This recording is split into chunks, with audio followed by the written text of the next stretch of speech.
Assalamualaikum warahmatullahi wabarakatuh. Perkenalkan, kami dari kelompok Demokrasi kelas PBSI 02 Siang akan menjelaskan mengenai demokrasi dan implementasinya. Pembahasan yang pertama akan disampaikan oleh Verlita Yulisabella. Kepadanya kami persilahkan.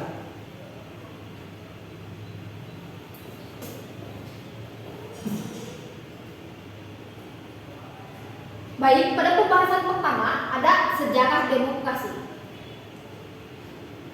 Pada abad 98 tahun sebelum Masehi, Cleisthenes memperkenalkan sistem pemerintahan demokrasi. Demokrasi ini diterapkan di negara bagian Athena. Karena itulah Cleisthenes ini dijuluki Bapak Demokrasi. Lalu ada pengertian demokrasi. Demokrasi ini berasal dari bahasa Yunani. Yang pertama itu ada kata demos yang berarti rakyat dan kratos yang berarti kekuasaan. Jika digabungkan, demokrasi adalah pemerintahan yang berdasarkan kehendak dan kekuasaan rakyat. Lalu yang ketiga ada bentuk-bentuk demokrasi.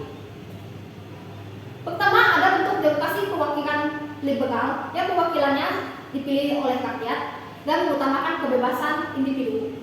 Lalu yang kedua ada demokrasi satu partai dan komunisme, di mana hak milik individu itu tidak ada, semuanya hak milik bersama dan perwakilannya oleh elit-elit partai politik. Lalu yang ketiga ada demokrasi Pancasila. Demokrasi ini adalah demokrasi yang berdasarkan pada nilai-nilai Pancasila seperti ketuhanan, kedaulatan rakyat, keberagaman dan toleransi, gotong royong, dan perlindungan hak asasi manusia. Baik, selanjutnya akan dibawakan oleh Dian Fadli.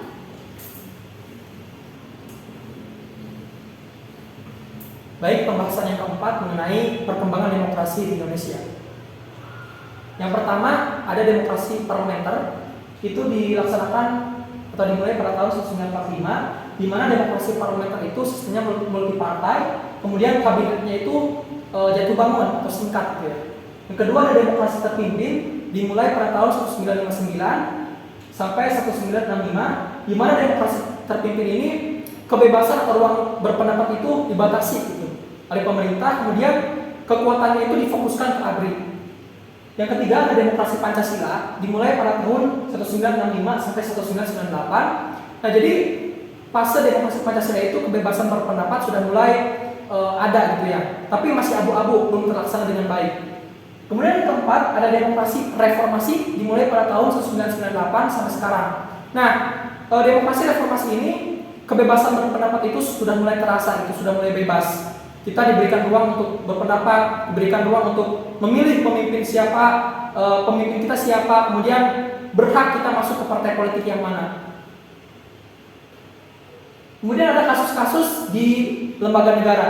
Jadi sistem pemerintahan demokrasi di Indonesia itu dijalankan oleh 3 lembaga negara, yaitu ada lembaga legislatif yang merumuskan undang-undang atau yang merumuskan kebijakan-kebijakan.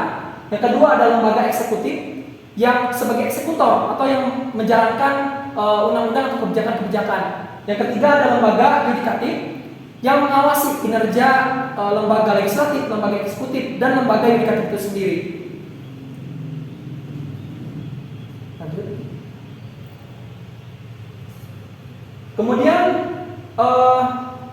sistem pemerintahan demokrasi Indonesia itu bisa dilihat bagus atau tidaknya, yaitu dari kinerja ketiga lembaga negara. Tetapi ada kasus-kasus gitu ya, ada kasus-kasus di ketiga lembaga negara tersebut yang menjadi penyelewengan daripada demokrasi. Yang pertama kasus di dalam lembaga legislatif, yaitu munculnya pasal-pasal karet. Contohnya ada undang-undang ITE, di mana undang-undang ITE itu sebenarnya digunakan untuk mengekang orang atau membatasi orang untuk kritik terhadap pemerintah. Yang kedua ada kasus di lembaga eksekutif. Nah, contoh kasusnya adalah kasus korupsi yang dilakukan oleh Johnny G. Plate, yaitu Menteri Kominfo, sebanyak 8 triliun. Yang ketiga ada kasus di lembaga yudikatif. Nah, ada kasus suap yang dilakukan oleh Hakim Agung bernama Gazalba. Lanjut.